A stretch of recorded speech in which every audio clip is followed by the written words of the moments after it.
us. I'm Bart, and on this episode, we are talking about the 26 guys who are going to represent the Stars and Stripes at the 2026 FIFA World Cup here on U.S. soil.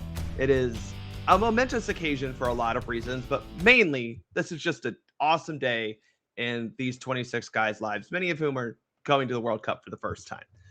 To talk about that with me is the greatest historian on U.S. soccer Twitter. It is U.S. Keeper, a.k.a. Thomas. Thomas, how does it feel to watch your club win a Premier League title?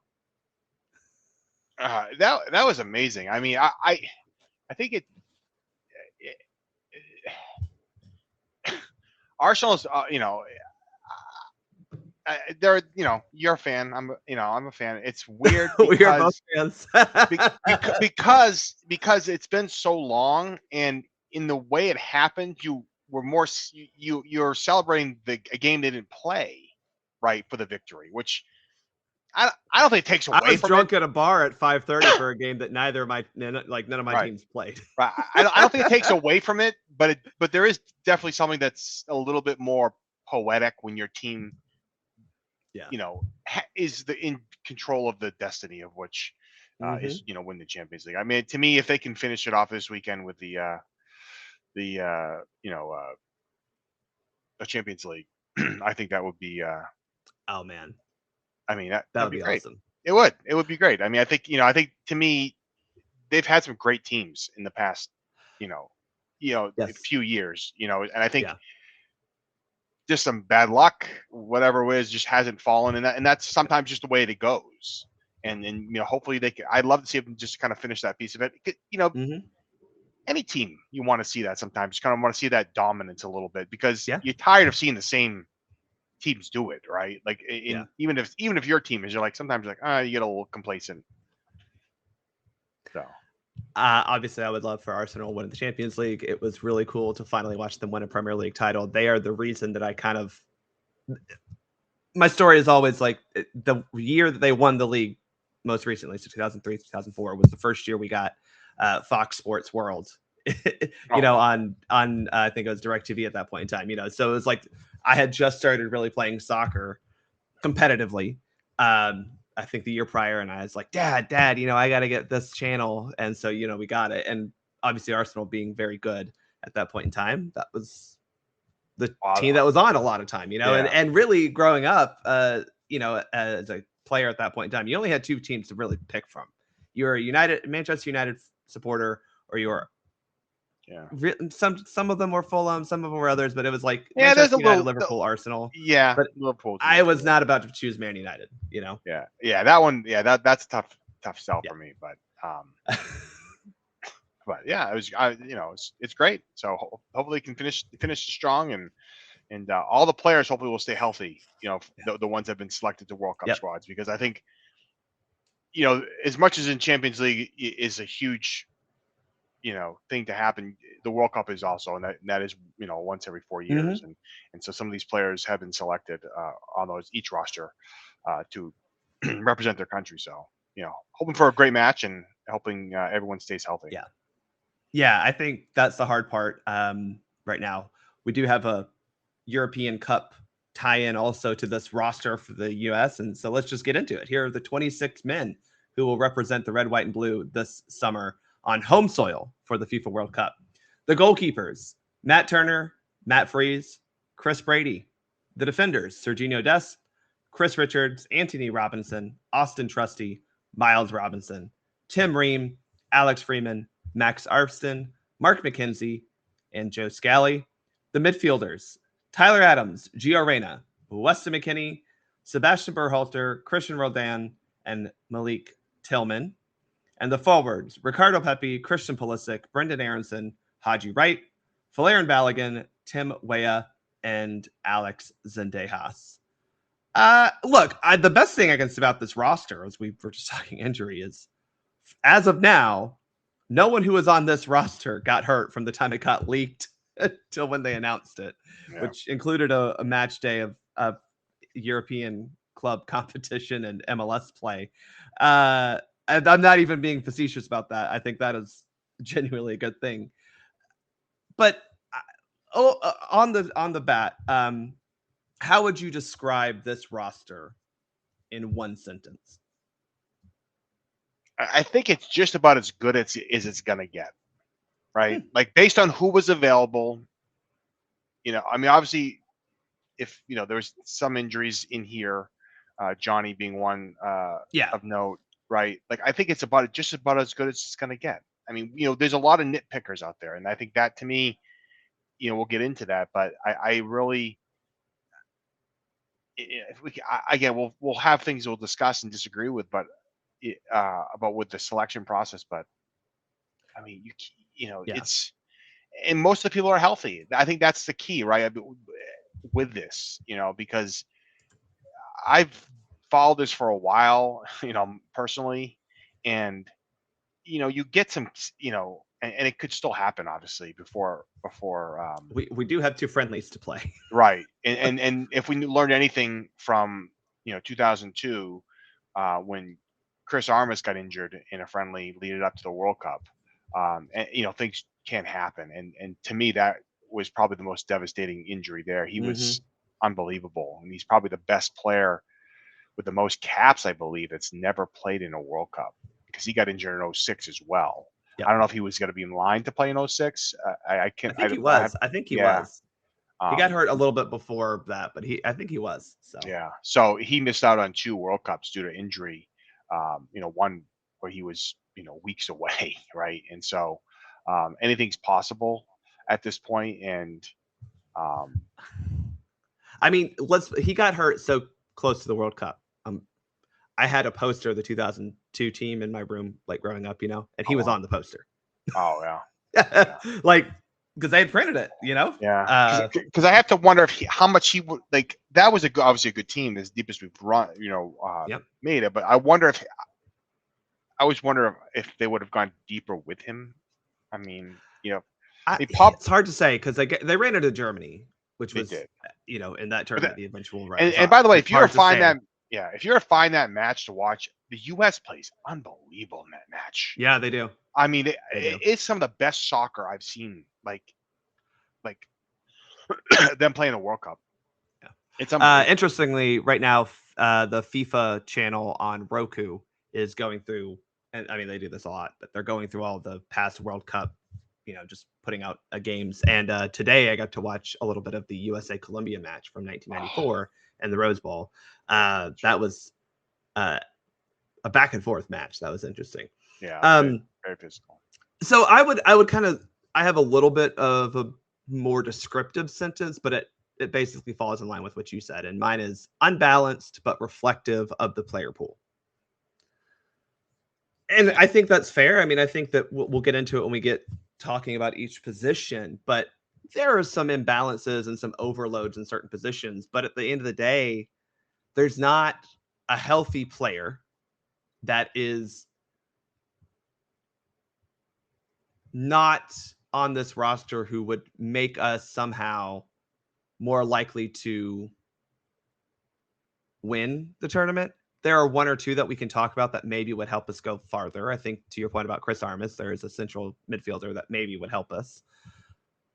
But that's also just where the player pool is, right? I mean, even a couple of guys who are injured, it's not like they would have been magic tonics that made this team world beaters. And I think that's just what people do need to kind of keep in perspective for this roster. As and I have my, you said nitpicking. I have my nitpicks that I could have with this roster, but this player pool is what it is. And it's still the USMNT, where you have embarrassment of riches for relative context in some positions, and other positions you're going, woof, that ain't deep. Yeah. And I mean, I will say overall, I mean, if you're looking at it through time, I think we have more depth in general, where you could put a player in to a spot and be like, okay, they could go out and help us win the game. But you don't have 10 players that can go out, right? You know what I mean? Right.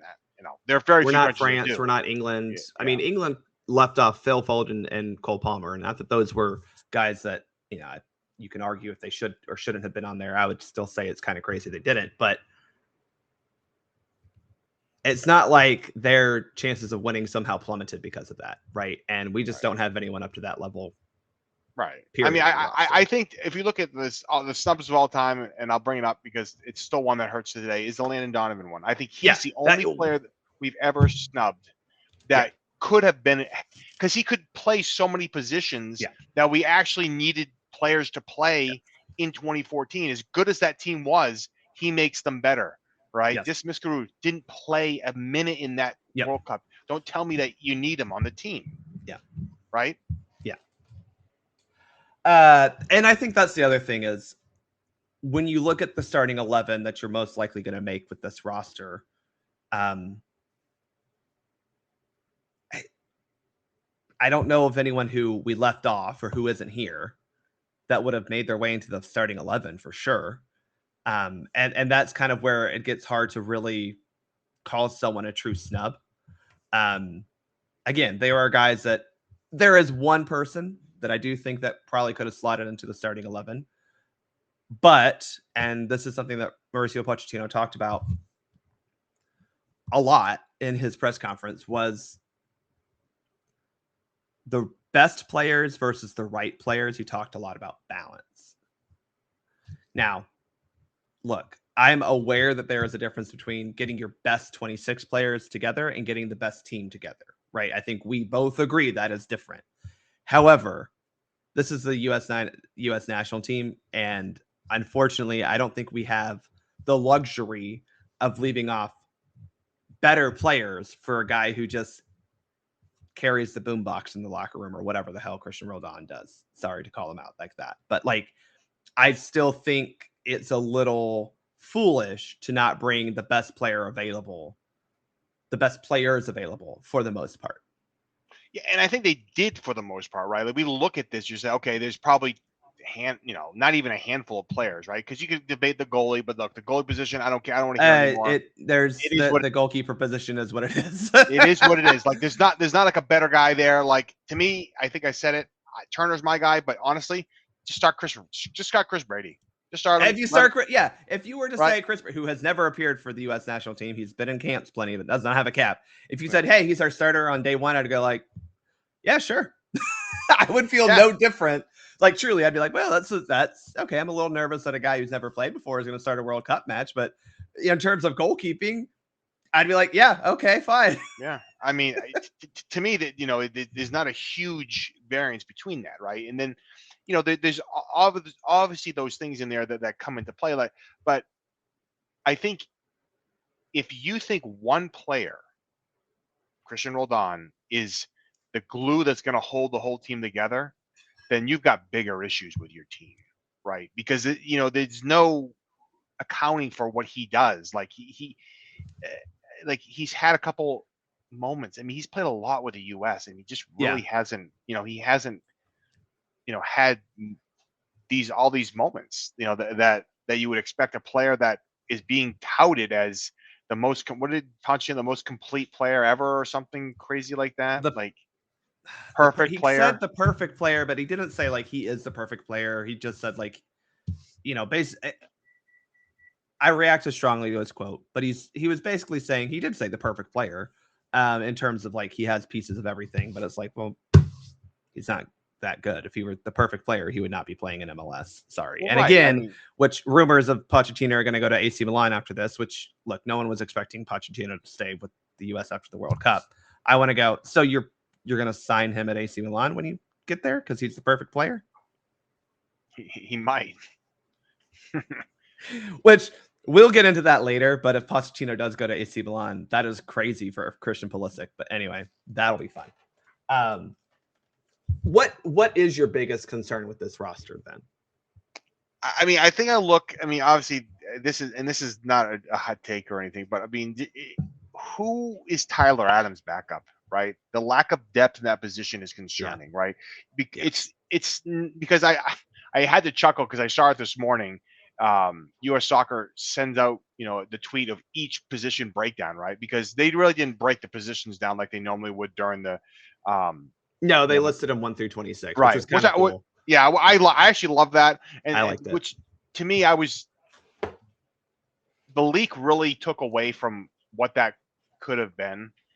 Believe it or not, but that's, we can discuss that later. But who's Tyler Adams' backup? And we don't have one on here. It doesn't exist because none of those players play that holding midfield position, right? No. And to me, that's the biggest omission of this roster, is that piece of it. You could say the backup in terms of the guy who plays that position for his club is Christian Roldan, right? He does play in a similar way for Seattle Sounders, right? He kind of plays now as a more defensive midfielder, but there's no one who plays the position like Tyler Adams out there, excuse me, not out there, but on this roster. And the only guy truly who I think could have matched up to him was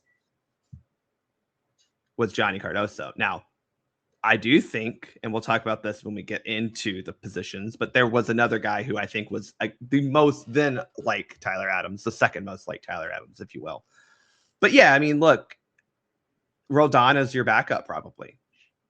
I would even go as far as say, just if, I mean, do you just put like a random, do you just not have that? I don't know. I mean, honestly, like McKinney is the backup to me. I mean, he in terms of sliding. I mean, in terms of quality. Yeah. But I'll throw a name out there that may surprise you, but Chris Richards has played that position. He has, right? He has. So with 17 center backs, I mean, you can, maybe spare him back there, but you gotta have. Well, oof. Yeah, but he has played it, he's played it all right, like for in the Premier League. So I think that is, maybe another thing. I mean, I will say that's the one thing about this roster. You do have players that I feel can play other positions at higher levels than we've ever seen from a national team, and I think that's huge because it feels like they're going to run a couple different formations out here depending on where the games are going to be, lead you. This does feel like there's a higher chance that we will play a 3-4-3-ish formation where we do only have the two holding midfielders and then basically everyone in front of them is an attacker. And, I think when you look at the midfielders, the attacking midfielders are a little more inclined to that because they fit in where they can play higher up. They're kind of like, again, the term half space merchant, but like a tucked in winger. But yeah, I mean, I think there are some positional variabilities as well as not only from players, but formation of variability from the team, which is, again, nice to see. Where do you think this team has its greatest strengths then? I mean, strikers for one. I mean, the strikers are on fire. I mean, next week we're going to do a kind of position by position look at like how does this compare to 2022. The striker pool is much better. The striker pool is probably the best striker pool we've ever had. I'd have to go back and double check. No, that's not. Say it. That's not even a hot take. Say it. Yeah, I just think it's the best we've ever had at a World Cup. Like, I mean, you've had chances to have better striker pools at World Cups, and they just either because of injury or whatever. But I mean, you've got guys that score what? I think that they all have over 20 goal contributions on the season. Like, that's crazy. Yeah. I mean, for their clubs, that's unheard of, and that's a great problem to have. Just get them to service. Yeah, where they can do something with it, and then, but who knows? You may see a 2 striker formation at some point. I mean, that could be, and I hope we see it in a friendly, because that friendly's coming up very quickly. I didn't even realize it was on Sunday. Yeah, I was like, this is sweet. Yeah. The striker depth is why I was so infuriated with Poch playing Pulisic as like a false 9 in that second friendly in Atlanta. I was like, we have 3 strikers. What are we doing here? I mean, maybe he's just trying something, and I think that's maybe we have to be open to that too. In that situation, have to be. But yeah, I think our strikers specifically are like absolute pluses, right? Balogun, Pepe, right?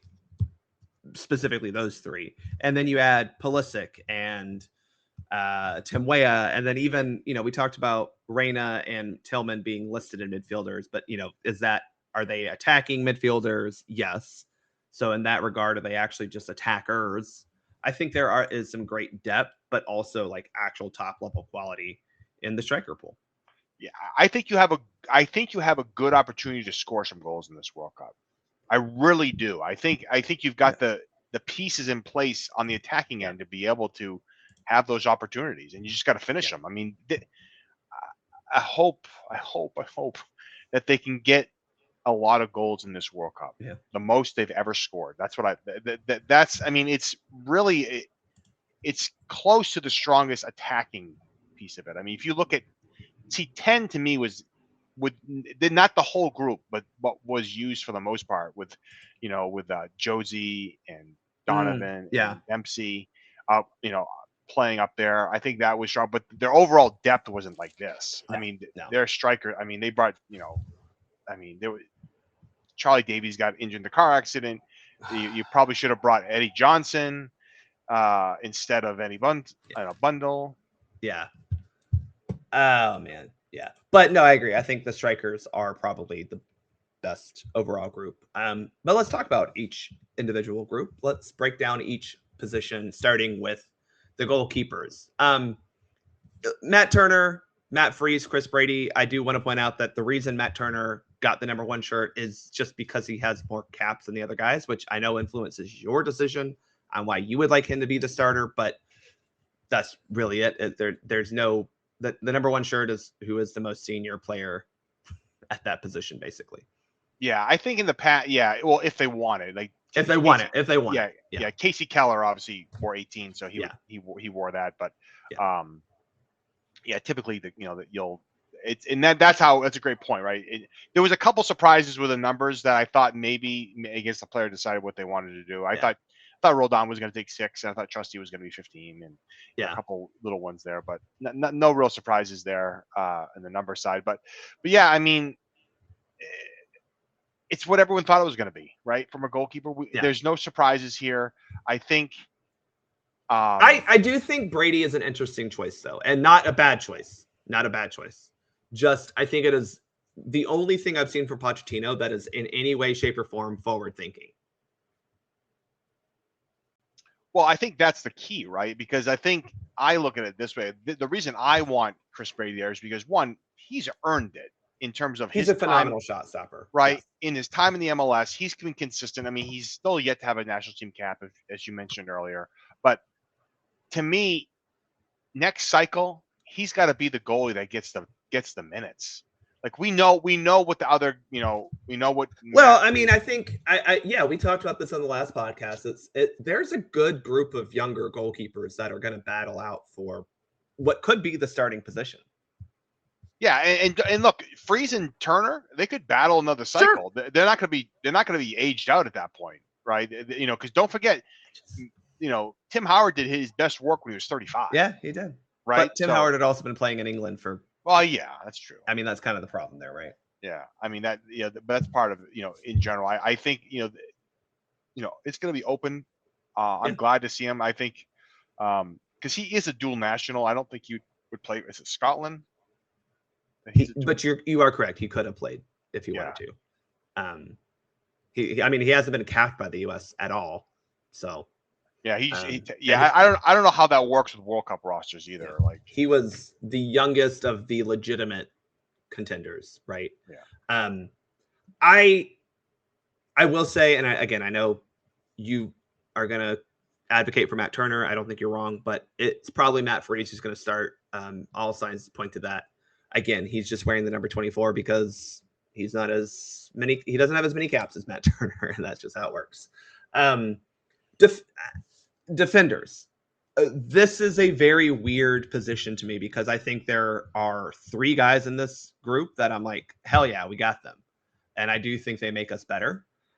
One of them might be injured, but I don't feel super great about the rest of all but like 1 or 2. So again, you have Sergiño Dest, Chris Richards, Anthony Robinson, Austin Trusty, Miles Robinson, Tim Ream, Alex Freeman, Max Arfston, Mark McKenzie, and Joe Scally. Look, Dest, Richards, Anthony Robinson, like those guys are players that make our team better overall. If they're healthy, they're starting. I don't have any problem with that. The real question I do think we get into with the defensive group is it a true 3-back system, or is it we're playing a flat back, we're playing 4, but like we have a right back who stays home and we shift a little to the left, or what that actually looks like? Yeah. I think we'll find out. I'm hoping that Pochettino is looking at each opponent and saying, "Hey, how are we going to beat this team?" I'm hoping so as well. Right, because I think Yeah. you're going to see a variation. That's what Berhalter did very well in 2022. Was able to adjust that sort of thing. Arena in 02 again. I do think Berhalter, the flaw I would point out is or the maybe not flaw. The thing that Pochettino does have is he has players who can actually be different. Berhalter had different game plans, and I agree. But Pochettino has actual formations or players he can put into a game and be like, hey, I think in this game, this makes more sense for this formation and players, which is in theory a benefit, right? It is. I mean, because it's more strategic behind that, right? Yeah. And so I think that's the key to this kind of hopefully working, because you do have you still have some unknowns in here. But I still think you pulled in the best group that was available. I mean, there was talk that Carter Vickers might get considered because he was just coming off, injury, even though he hadn't played, but he had a month of training with with Celtic. But that would seem very unlikely. The only, and I know Pochettino did not want to talk about anyone who wasn't here, but I do wish we would have been able to get a question answered about Malachi Banks, just to be like, hey, did you ask him? Only because I'm not going to sit here and say he makes us a better team. I do think he makes the floor higher, but I think that is a question that I would have liked an answer to. There are a couple that I would have liked an answer to that he just refused to answer. And I think that would have been a fair question to just ask, like, was he asked, or what is that, like, was he left off just because he doesn't want to play for the US, or what? Like, you can ask the question that way and get an actual answer, as opposed to why isn't he here? Yeah, I think U.S. Soccer doesn't want to answer the question. They don't want to answer any of these tough questions, and that's what. I don't even think they're tough questions, to be quite honest, because the answer can just be there's another player in the next group that I think deserved an answer, but like some of them can just be we didn't think he fit in we didn't think he made us the best team possible. And I'm not sure that's it. I still think he wanted to play for us. I think that, so. And that's why I wanted to know. That's all I wanted to know. Yeah, I agree. Because to me, that's we reached out. He's still not ready. Okay, that's it. You reached out. Because that's not even saying he's making the roster. That's just saying you've reached out, right? And to me, that's all you need to say with that specific player. Because whatever, we move on. Like, because at this point we have to move on from that.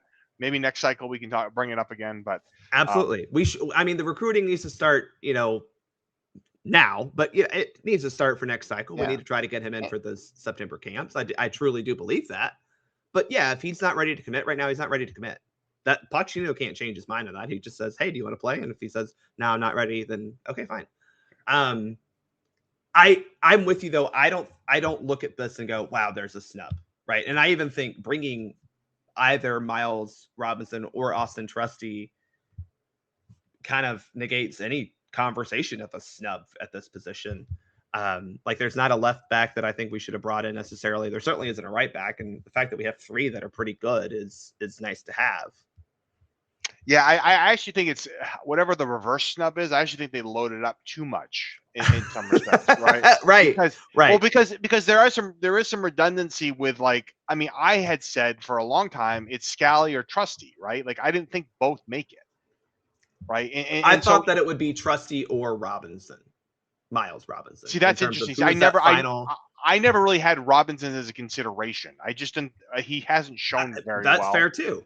And to me, like that's where, like, but again, I just didn't have him. I didn't even have him in there, and I think because I had 9 defenders, I didn't have 10, right? Yeah, 10 is a lot of defenders. I do want to take a pause and at least say, like, as a guy who watched him play in Atlanta, happy that Miles Robinson did make a World Cup squad, because back in 2022 we saw his Achilles go out and his dreams of going to the World Cup also go out. But I'm with you. I don't know if he deserved a spot here. I mean, if you would have told me that our 4 center backs were Richards, Ream, McKenzie, Trusty, I would have gone, all right. Because again, you consider that Freeman and Scally can play that stay-at-home right back role, which essentially becomes a right-sided center back. I'd be okay with that. Yeah, that exactly, and that's how I pictured it. So, I think my only thought on that is that Richards is not healthy. right? And so I am concerned that he is not as healthy as they're telling us he is. Right. And so he did not play, by the way, in the Europa Cup final today. We're recording on Wednesday. He did not play in that at all. Yeah. And I didn't expect him to, honestly. No, but I mean, it's just like, right. And I think they'll have to evaluate. And so for everyone that doesn't know, roster, even though this roster was announced, the official roster has to be submitted to FIFA on June 1st. So that is the roster that locks in. After June 1st, if a player is injured, they can be replaced on the roster for player, which means like if a player is removed from the roster, you'll see this. We saw this with some of the bigger tournaments. So if a player is wearing a certain number, the player they're replacing them with will take that number. You can't even switch the number. So as a little side note, you're literally replacing them on the roster. Right, you're literally replacing them on the roster, and they're off, and you can do that up until 24 hours before your first World Cup match. Right, that's the rule. Alex Morgan, number 7. Well, I think that's exactly what I was thinking about, right? And when I said that, because I can't. What was the? She's number 13. That's who she is, right? And then but what tournament was that? That was the Women's Gold Cup 2 years ago. Cup, okay. Yeah, So number 7. So I mean, so you've seen them in the past. I mean, it was funny because this happened with Chris Armas, right? He was number 14.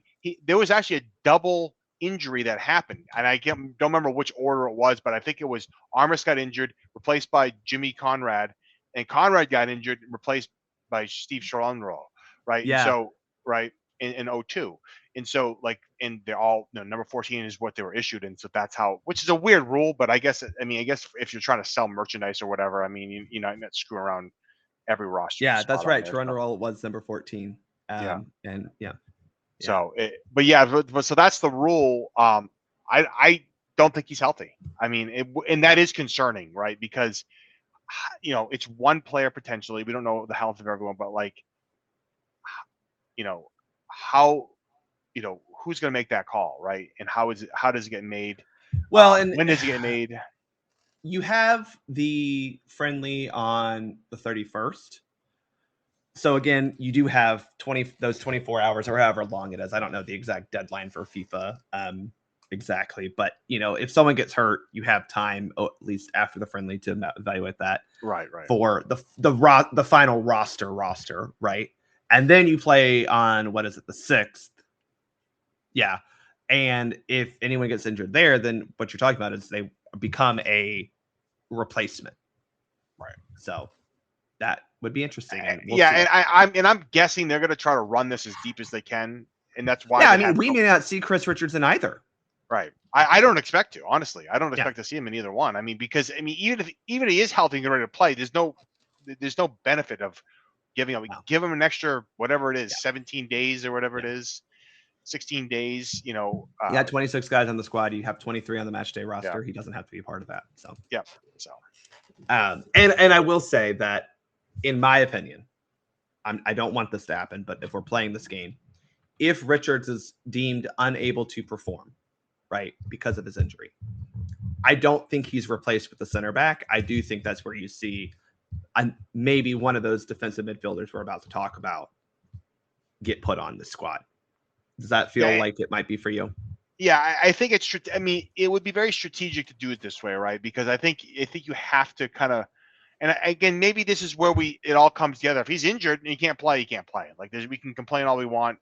It's not a snub. If he can't even go for the first game, actually, that's the question. Maybe what is your threshold of he can't play in this tournament? Is it, or he can't be a part of the team for the tournament? I mean, he's got to be there for this. I mean, there's a lot of time between games too.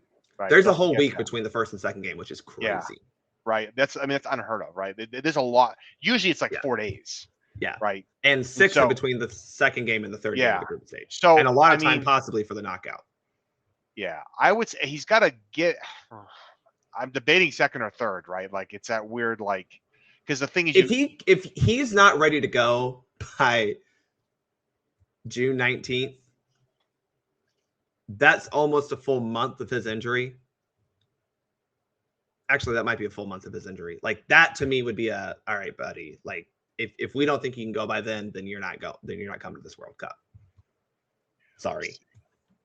Yeah, because I mean, I think you've got to have it. You've got to get at least one game under your belt on the group stage, right? Because I mean, to me, I don't think you can go into the knockout stage having not played.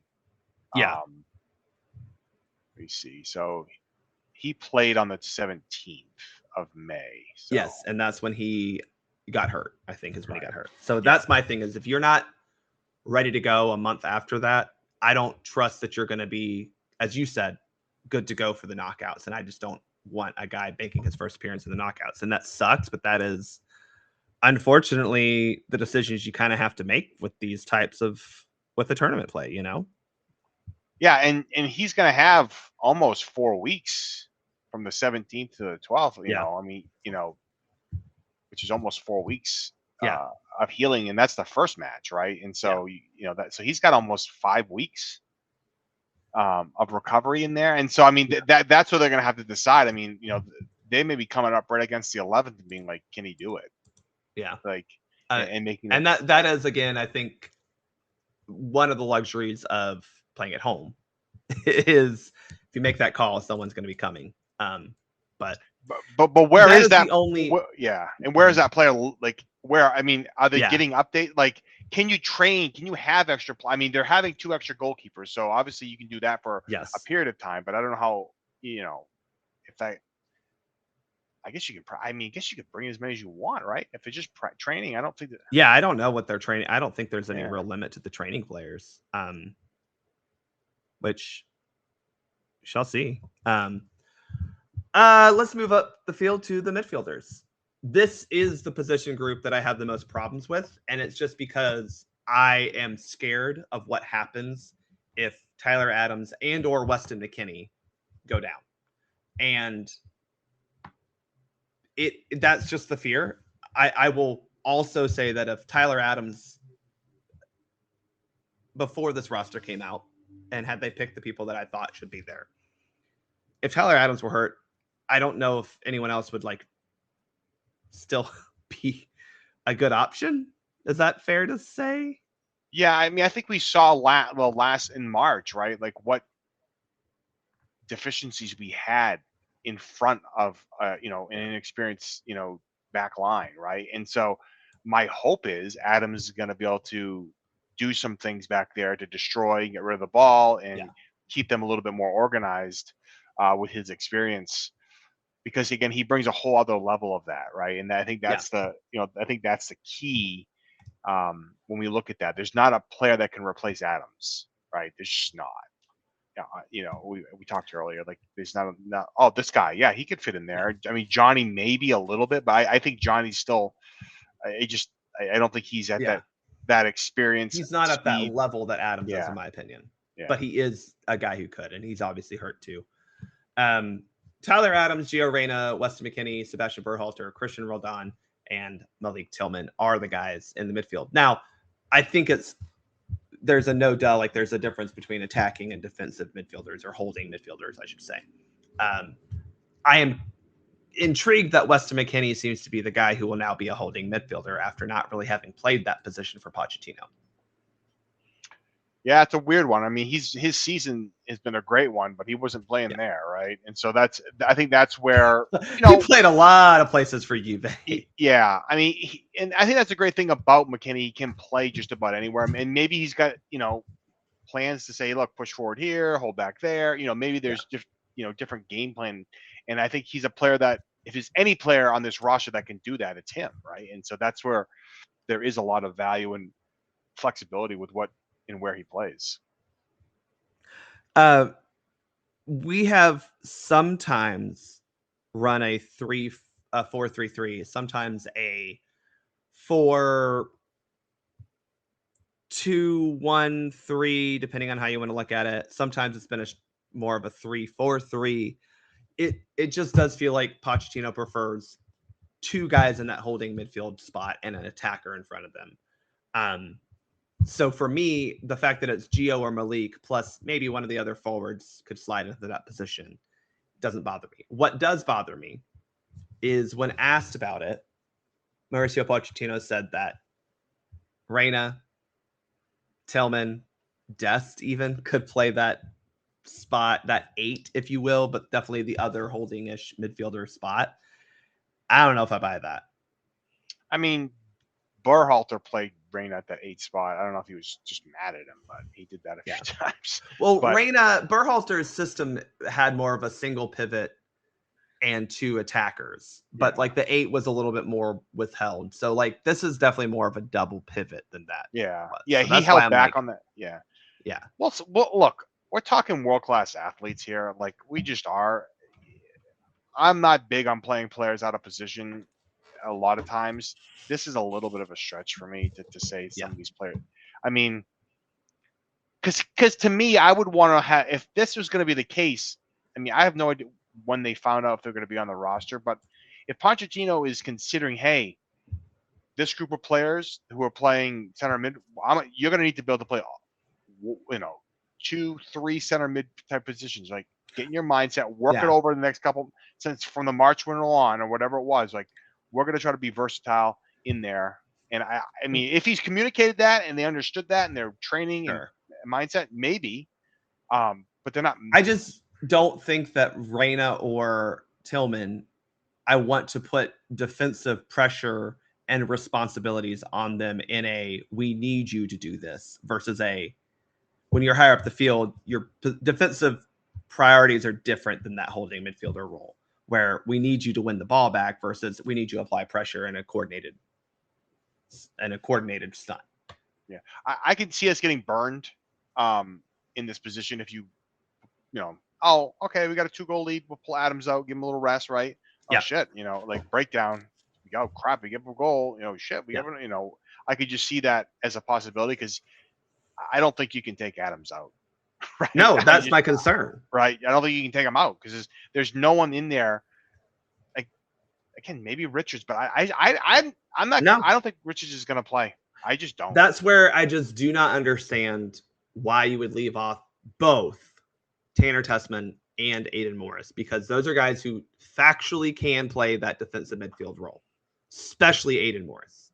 And to your point, expecting Tyler, less so McKinney or Weston, but expecting Tyler to go all 90 for all 3 group games and then hopefully 2 knockout games. We'd like to get past the round of 16 for the first time in a long time, right? Like, that's asking a lot. Now, again, they do have a lot of time in between games, right? We mentioned in the group stage, you have a week, 7 and 6 days in between games. And then depending on how you do, you could have potentially a week off before your knockout. But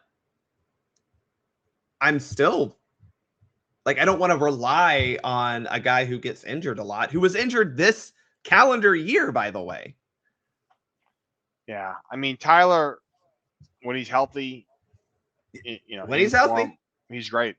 Like, there's no better, but that's the problem, right? And so that's where some of that roster piece is a little off to me, like in terms of what he's selected in there, because Roldan's not fast enough.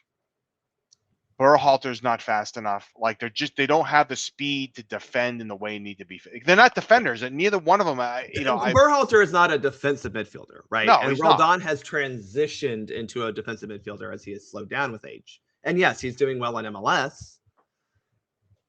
I'm not disrespecting MLS because there are guys on this roster who are MLS guys who I think are good, but like, I don't think that saying you're a defensive midfielder in MLS gives me confidence that you're going to perform well at the World Cup. Yeah, I just, I have no confidence in that. I mean, look, his reception when he was announced was, I mean, there wasn't, it wasn't good. Let's just put it that way. And he was the only one who didn't have actual cheers, it felt like. Yeah. I didn't think he had any really boos, but it was pretty quiet. And he I mean, he has to know. Like, it's the problem here is that it now feels like he could actually play a role on this team. Whereas in 2022, I could digest it by going, yeah, he's number 26 on the roster or whatever. He's not. And that's concerning. He is in a position that we may have to rely on him in World Cup matches. I'm sorry. The man has put together 2 good outings in a U.S. shirt. One of those happened to be recently. Yeah, I mean, it's Look, I hope I'm proven wrong on this, right? Just like I'm sure everyone else is hoping they're proven wrong on this. I do trust Berhalter more than Roldan, but again, they're not going to play the same position. I can actually see Berhalter coming in as a sub and hitting a set piece or doing something that changes the game. I can see that. I can envision that. I can, visualize it. I can't Roldan. I can see him screwing it up and conceding a goal because he can't keep up with it. I mean, that's exactly.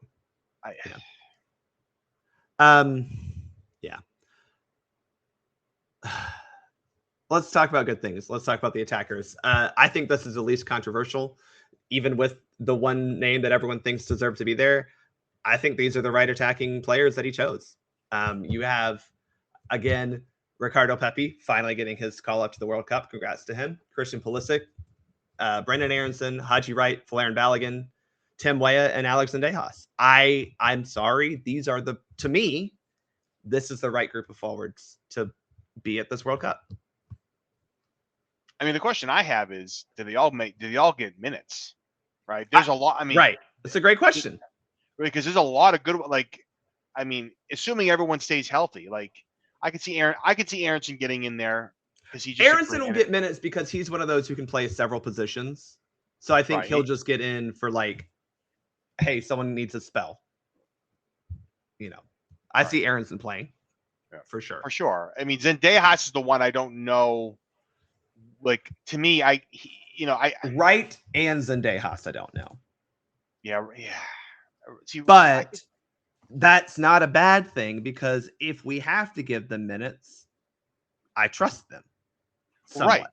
Right. That's the thing. I mean, I think either could go out there and make something happen. Haji Wright scored at the last World Cup. Right. As you're only striker at the World Cup to score. I know. Who would have thought? He may not have meant it, but it went in the back of the net.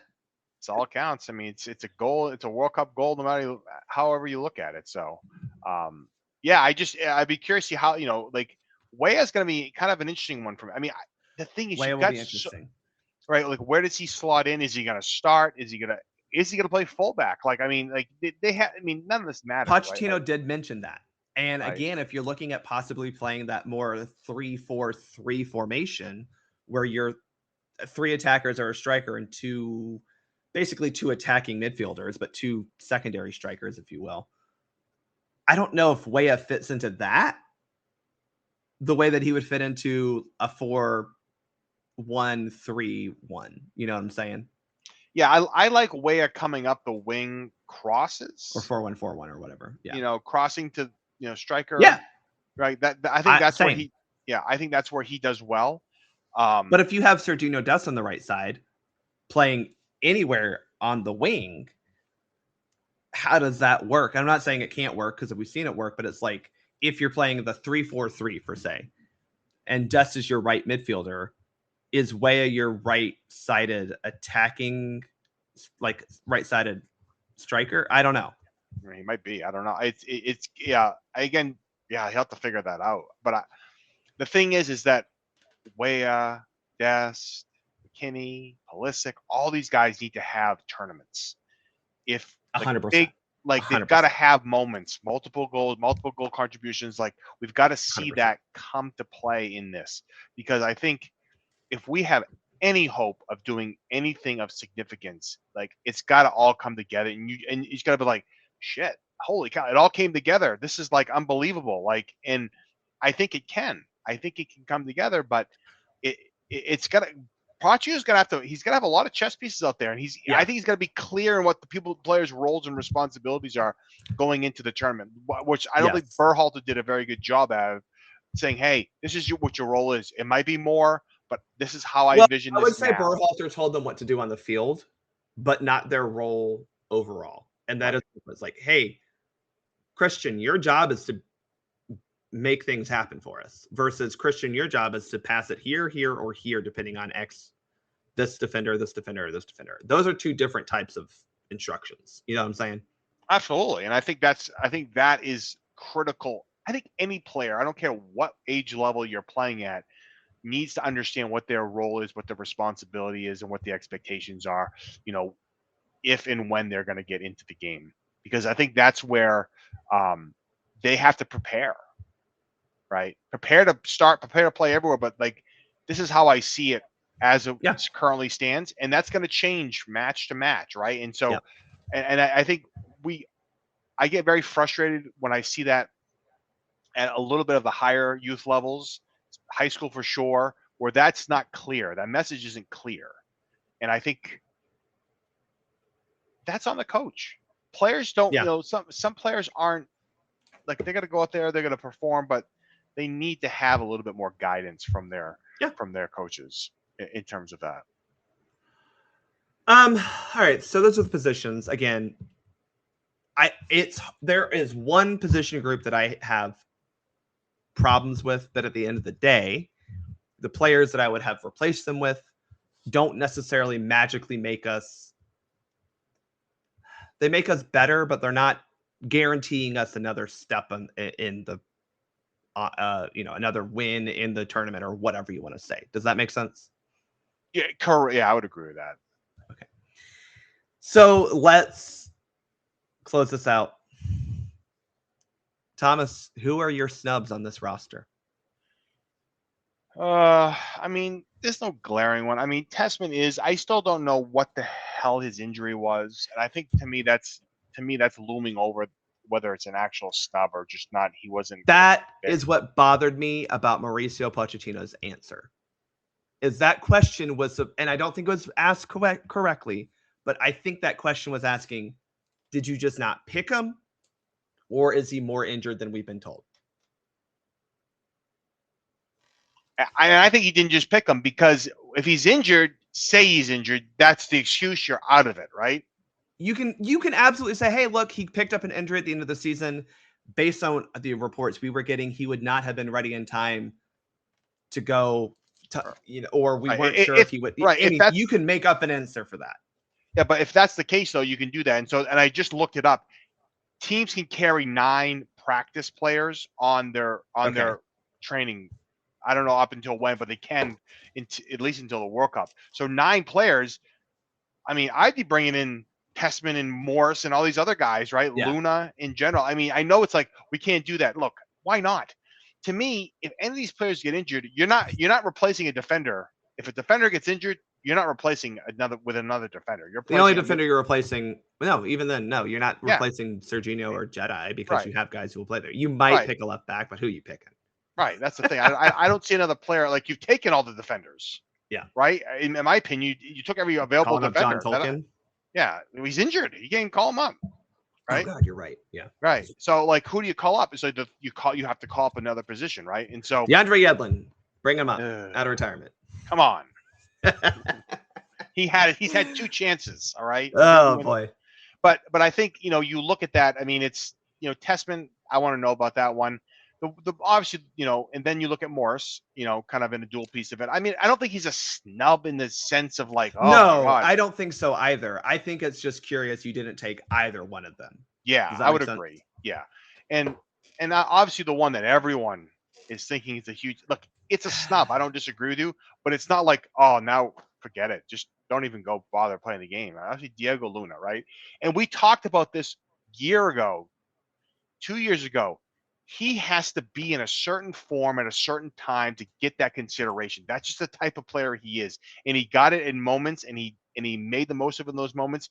And I love to know your thought on this, right? Because I've seen some stuff as it relates to players making rosters, right? So do you take the hot? I mean, I don't think there's a hot hand necessarily, but do you take a hot hand over a known player, right? So back in 2006, right, you had the Taylor Twellman issue, right? Oh, he was on fire. Okay, some context behind that. He scored, a hat trick, or was it 3 or 4 goals against Norway? That was terrible Norway team in a January camp type situation. You know what I mean? Like, put it in a little context in general. I mean, I still think he should have been on the team. I'm not saying that, but the context does matter when you look at that. And so is your question, do you take the hot hand? Well, right. Are you taking a hot hand in that moment? And my answer is they did. Alex Zendejas is performing better in a better league. And I look, I can hold two opinions here. I can think that Diego Luna is a fun, exciting player with a lot of grit and a lot of fight and a lot of qualities that I want in my team. I can also say I don't think he's better than any of the attacking choices that they brought in. Yeah, I agree with that. I mean, however, what I don't square is, so you bring in Rodan for the vibes, but not Luna for the vibes. Which one is more likely to actually help you in a game? Well, that's the difference, right? So Luna, I don't think brings in positive vibes. We've heard, maybe not. Right? I don't know. Right. I'm not in training camp. All we hear from Christian Roldan about Christian Roldan is how he's the best player that's ever happened. He's a leader. He's a coach. He's a professor. He's a Nobel Peace Prize laureate. I don't know. Right. Yeah. I mean, and I don't think that's, to me, I don't think he's a player who replace one another. I mean, anyway, because they're not comparable in that regard. Right. But I'm just saying, if we're picking people based on vibes, then right. And I think, again, but if you've got a good, strong group, you could bring in a Dennis Rodman type player, right, and surround him with Scottie Pippen and Michael Jordan, and be okay, right? Like you can make it work. Literally, yeah, right, and make it work for a tournament, right? You can figure it out. So I don't think he's that piece of it, but yeah, when you look at that though, like is it the hot hand, and not that he was the hot hand, but it's more of a general question. Or when you it's a question, right? And again, my answer is we brought in a guy who's scoring and assisting a lot, and a better league than MLS. I'm sorry, I don't think it's by much. If let's reverse it though. Let's say Luna's on fire and Zendejas isn't. Do you still bring in Zendejas? I don't know, because I think that's my thing. Is while I think Zendejas is the thing that is I've always preferred Zendejas over Luna just overall is Zendejas has proven to me in a better league to be more effective at beating guys on the dribble and scoring goals, right, and providing assists. But he and Luna are very similar. So if you were to tell me like, hey, Zendejas isn't starting a whole lot at club, or maybe he is, but he's not productive, then fine, you bring Luna. I just don't think it, like, to me, if you one or the other were coming, in my opinion, and I think Zendejas has a better resume than Luna overall. Yeah, I question if either one gets in, right? Like who are these more likely to get playing time, right? I think Zendejas, because I think he does provide actual winger talent, whereas Luna is a winger because that's where the modern game kind of puts guys like him. Yeah, I think Luna would not be fast enough to do the things he needs to do against better teams, and I think that's where Zendejas does have that. Yeah, and maybe that consideration comes into play because, and again, I think it's the right choice. For the U.S. to make on that, but it's it's too bad. I do like Luna as a player. I don't care how big your roster is. There's always gonna be a snub in there. It could be 30 players. It's still gonna be players that get snubbed. 100%. He scored 3 goals last year for the U.S. Luna did. 1 year before that, which again, that's great, but it's also fair to say his goals came against not fantastic competition. However, Zendejas only has 1 goal for the U.S., and that was last year as well. Granted, again, it was against Japan, which Luna's goal was in a January camp friendly, and then 2 goals against, who was that? El Salvador or Guatemala in the Gold Cup. It's just like I don't know. They're comparable. I think Zendejas is just a little bit better, and the proof is only, and this is a little Badge FC. I'm sorry. He does it for a big club. Club America is probably the biggest club in North America, right? And he's doing it in a better league. That's just the reality. And I think he's actually injured right now too, by the way. Luna? Yeah. I think they did sit him this past week in hopes that he would make the roster and he wouldn't get injured this week. Yeah, I thought I saw somewhere he had a muscle injury. Again, and that maybe that was the other thing, is he kind of had a little tweak, and they said, I don't know if that would have stopped him or not. I don't know. It might not have. I mean, that muscle injury thing was a very common U.S. soccer.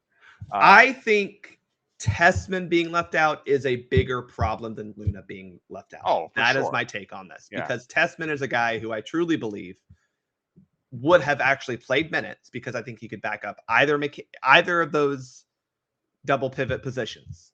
And he could have started. He could have started. Yeah. I think you could have put him next to Tyler Adams and you move Weston McKennie up. Yeah. Like, that's just where I'm at. Like, I think Tessmann makes the overall team better. That's why I'm more hung up on Tessmann than I am Luna. And that's why I'm a little mad at Pochettino for saying, I'm not talking about people who aren't here. Bro, you are the head coach of the national team. We are going into a World Cup on home soil. You do owe us some answers. I'm sorry, you just do.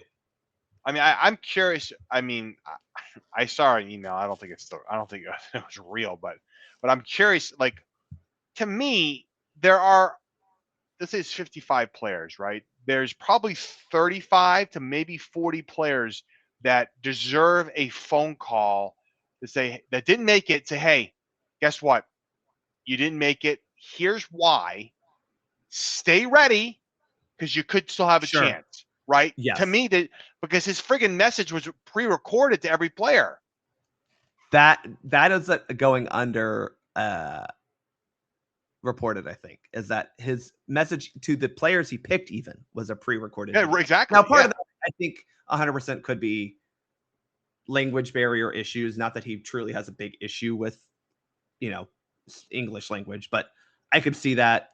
But that to me was a little standoffish as well. It's like, you couldn't pick up the phone and be like, hey, you made it. Congrats. Yeah. I'm sure that's all that he said in the freaking pre-recorded message. Well, that's all pretty much was. I mean, it was. I heard the Matt Turner one is the one I heard. Yeah.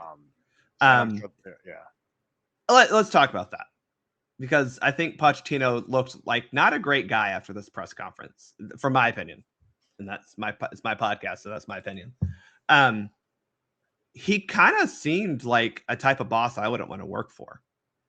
And believe it or not, that is kind of your job as a manager of a team, is to be a guy who people want to play for. I don't think he cares, for one.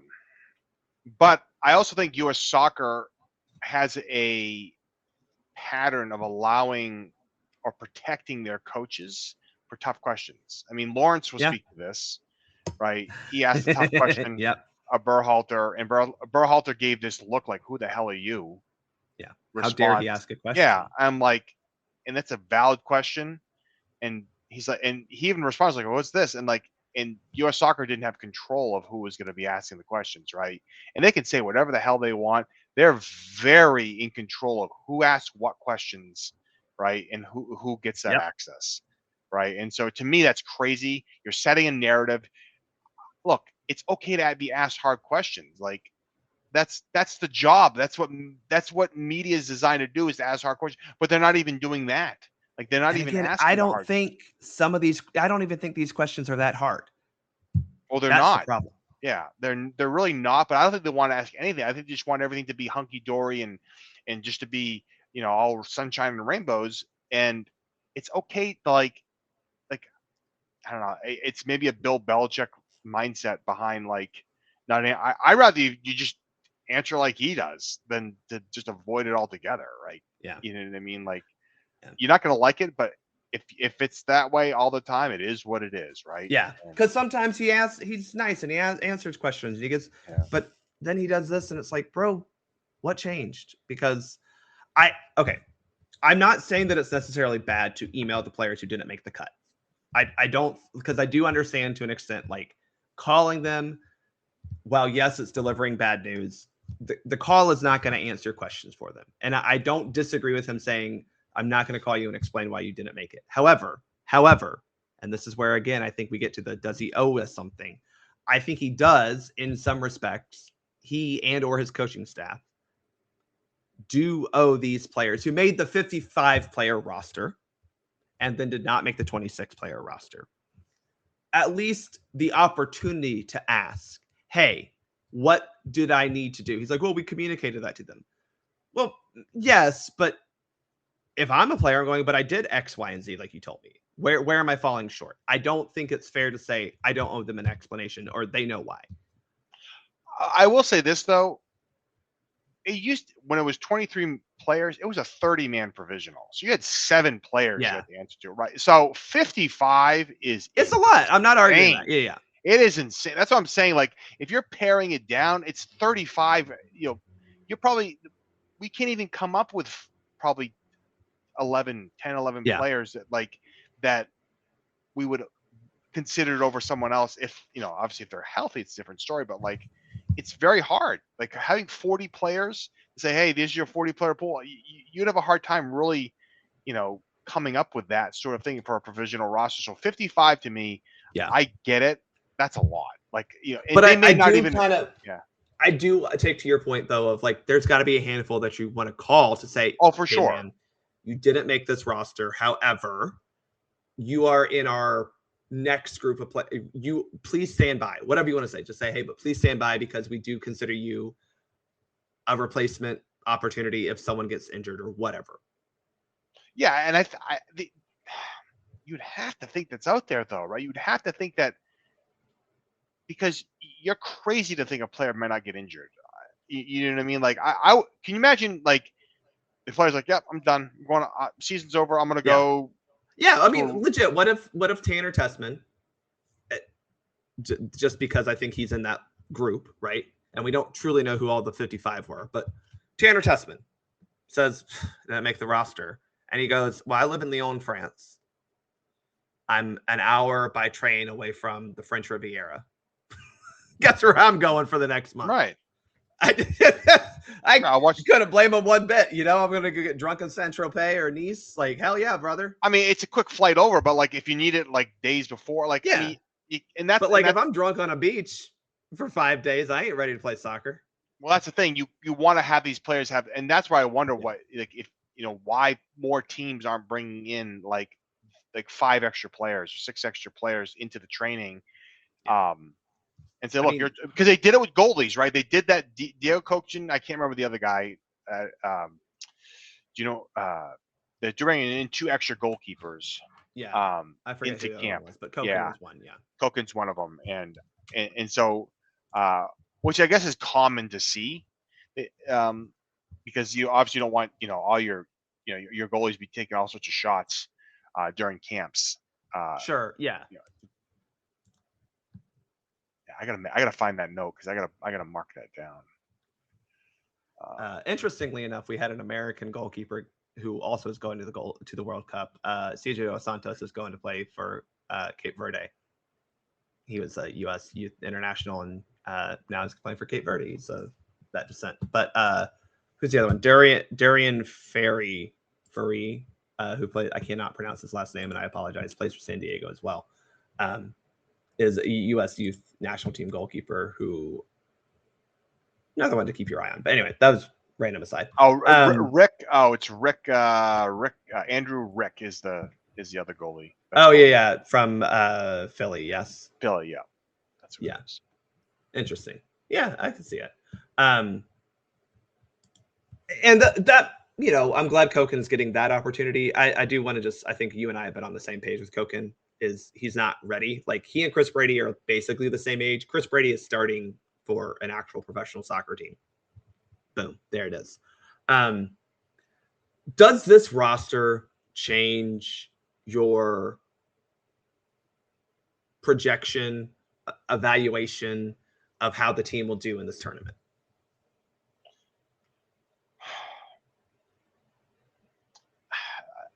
I don't know. And maybe this is just my excitement of the tournament and my early optimism. I mean, I think this team could do something if everything aligns in. And everyone stays healthy.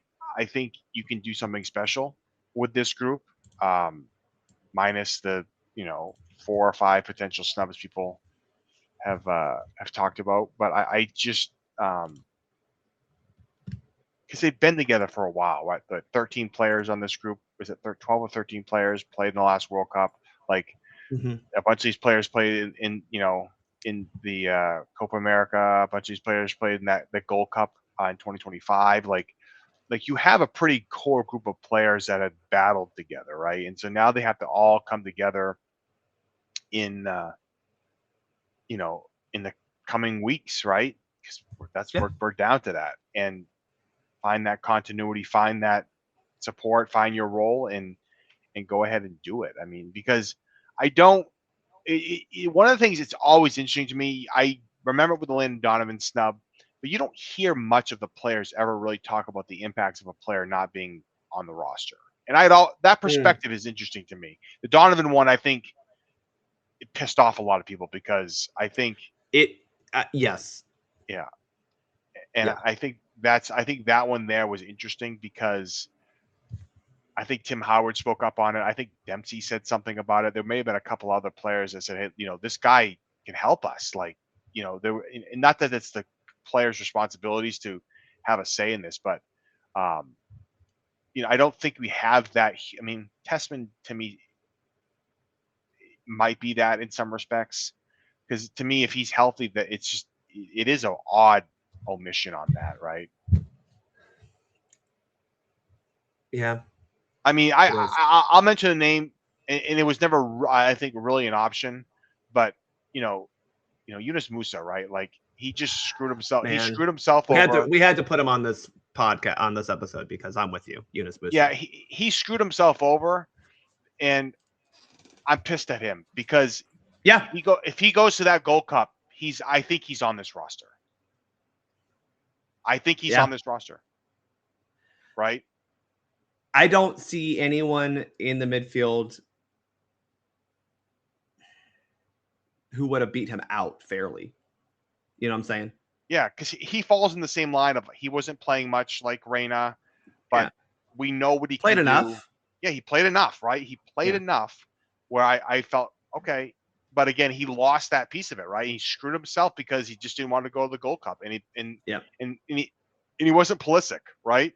You can say one player didn't go, okay, you're the face of U.S. soccer, but to me that one there really does fry me because he can play multiple positions. He can play the 6, he can play the 8, he can play the wing. He can play a lot of different things. And weirdly, I know I say experience doesn't always matter, but he has experience. I mean, he started every game for us in the last World Cup. Yeah, don't forget that, right? And it's like he's old and tired. I mean, the guy's what? He's not. He's 23. Yeah. Or whatever. Yeah, I mean, he's So, that one, I don't know. I'll wrap it up with this basically. If this roster somehow made you think that we're getting grouped,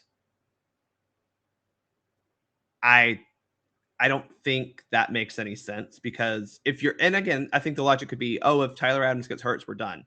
Yeah, that's probably going to be the case anyway. I just think that Tessman or Morris would have given us a better chance to survive.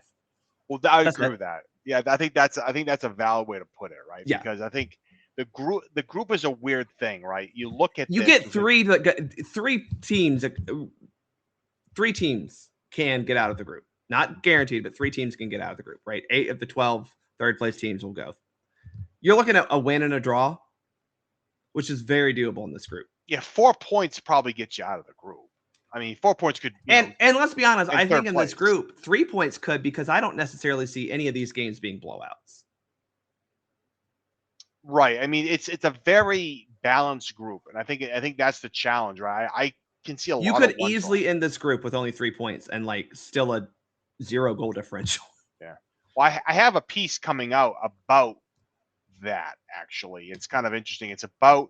It's looking at third place World Cups, which really there's only 3 World Cups that had that third place component built into it, which is the 94, 90, and 86. Even though 82 had the 24 teams, they did a weird second round thing to determine where you fell on that. And I think Chasing Cup will be releasing it here at some point, but if you look at 1994, there's some crazy group stuff that went on where some groups had 2 groups had 6 points for 3 teams. One group had 4 points for every team in the group. Like, are we going to see something like that? Maybe. You know, I don't. It's possible because you have. It is hard because of the 8 of the 12 getting through. So you do like there are just more groups. Right. Yeah. So there's 24 first and second place teams that go, and then there's the 8 third place teams. So there's it's gonna be, you know, it's gonna be in a table, and it's gonna be, you know, you're in third spot. Do you have enough points? I mean, yeah. So which one was the last one we had a third place team go through? 94. 94. That's right. Yeah. And the U.S. went through. As a third place team. Yeah. With and there were one win. 1 win, 1 tie. So they had 4 points. Yeah, and I 4 think points. And I think they were the second team with, you know, in the third place you know, third place, you know, team to go through. So they got through, and again, it's goal differential and, you know, goals for, and so in 94, the top 4 teams, top 4 third place teams obviously went through the 6 groups. 4 points was the lowest. Argentina had 6. But like that's kind of my thought here is this. I said this when the groups came out. I think the U.S. got a very good group. I didn't say easy, but a group that you'd expect to advance from, because all 3 of these teams are beatable. 2 of them you have beaten recently and looked better than them. Not fluky, looked better than them. You get a win, I think you're basically through, as long as you're not shipping a bunch of goals in the other 2 games. That's just my thought process. Yeah, they got to get the win though. That's the key, right? And so, well, I mean, I think Paraguay and Australia are beatable teams. They are. I think they're all beatable. Turkey's beatable. Yeah, they're all beatable teams for them, but they've got to go and do it, right? And so we've seen that before. This false sense of whatever. Like you cannot come out flat ever, right? Ever. Like let's make it easier on ourselves. I think of all the FIFA tournaments, non-CONCACAF, so Gold Cup, U.S. has only ever had 6 points in 3 of these tournaments. So obviously World Cups, Copa America, Confederation Cup. It just doesn't happen, right? And so if they want to make their lives easier, you win the first 2 games and you're good, right? They've not been able to get over that hump because they just grind the hell out of it for qualifying, and they have nothing left at the knockout stage. That's just what happens. You just have nothing left at the knockout stage to be able to take it up that next level because you need to. Yeah, nothing is a gimme, but I don't think that this roster is somehow now not making it out of the group. That's just what I'm saying. You know, we'll get into more predictions closer to the tournament. We'll be back next week to talk a little bit about the friendly that happens, but mostly still World Cup stuff. Like I said, we'll evaluate last World Cup roster to this one. Thomas, any last points you want to make before we sign off on this particular podcast? I don't think so. I mean, I think it's just a solid roster. I don't think, to me, I think there's a lot of players that could have big tournaments, and I'm hoping we see multiple for the U.S. I think it's a good team that just needs to make sure everything comes together at the right time. And if it does, I think we can see it. If it doesn't, it's going to be disappointing. It's going to be a long summer, and I'm hoping the U.S. is in this for the long haul, because there's nothing worse than the kick in the gut when your team gets knocked out of the World Cup. And as much as I love international soccer, I continue watching it. But when your team loses, it just takes the wind out of it for you. So here's hoping that they can, figure this thing out, have a great, set of friendlies leading into the World Cup to, at least feel good about what we're doing, right? They don't have to win them necessarily, but we want to feel good about what you're seeing, what your eyes tell you. Look, I think I think this team is going to, I don't want to say rise above expectations, but I do think that playing at home, having pro USA crowds hopefully behind them, will help this team immensely. And I just, I think the guys on the roster, for the most part, but I think every guy on this roster understands what it's going to take to win games in the World Cup. That doesn't mean that all of them are necessarily going to make us capable of winning it. But I think on the whole, everyone knows what it takes to win a World Cup match and is going to be willing to fight for that, both in training and then during the game on the field. So from that standpoint, it's fine. I do want to plug, you can support this podcast. I'll be traveling a little bit for the World Cup. So if you want to support the podcast, you can go to buymeacoffee.com/soccer4uspod.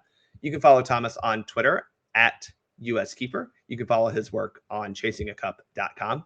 You can follow me on Twitter and Blue Sky at Soccer4uspod and find me on Soccer Down Here every Monday morning. Thanks everyone for listening. I'm Bart. I'm out.